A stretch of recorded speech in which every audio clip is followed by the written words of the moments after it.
The former Chicago police officer convicted of killing Laquan McDonald is scheduled to be released from state prison Thursday. But tonight there are conflicting reports about Van Dyke's status. WGN's Mike Lowe is joining us now with the latest. Mike.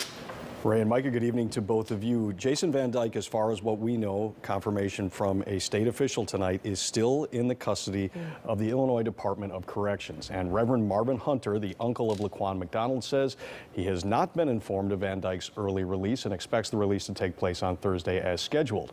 And with just 2 days until that scheduled release, there is mounting pressure from both civil rights and elected leaders to explore federal charges. We, the jury, find the defendant, Jason Van Dyke, guilty of second-degree murder. The day after Jason Van Dyke was convicted in the killing of Laquan McDonald, Guilty of aggravated battery with firearm, 16 shots. the Chicago Sun-Times front page screamed 16 shots, 6 years, 9 months. Van Dyke likely to serve half that sentence. Now, with the ex-Chicago cop scheduled to be released on Thursday, that headline looks oddly prescient. Van Dyke will be released having served only about 3 years and 3 months. Laquan McDonald's life mattered. It's not enough, according to Cook County State's Attorney Kim Fox. That 3.5-year sentence that Jason Van Dyke was handed down did not fit the 16 shots to the body as that boy laid on the ground. U.S. Senators Dick Durbin and Tammy Duckworth are raising questions.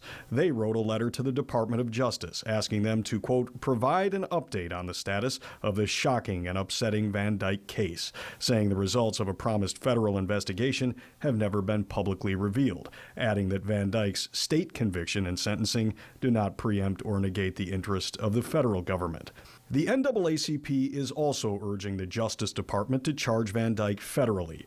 The organization's president, Derek Johnson, sent a letter to U.S. Attorney General Merrick Garland saying of Van Dyke, quote, given the egregious nature of this crime, the NAACP believes that, at a minimum, the murderous officer should be charged with a federal civil rights violation under Title 18 of the U.S. Code, Section 242, deprivation of rights under color of law.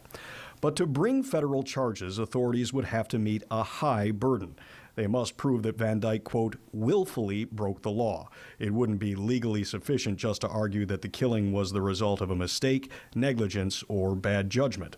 But today, the county's top prosecutor asked her federal counterparts to consider the case. And if there's an ability to do something about it on the federal level, then by all means something should be done.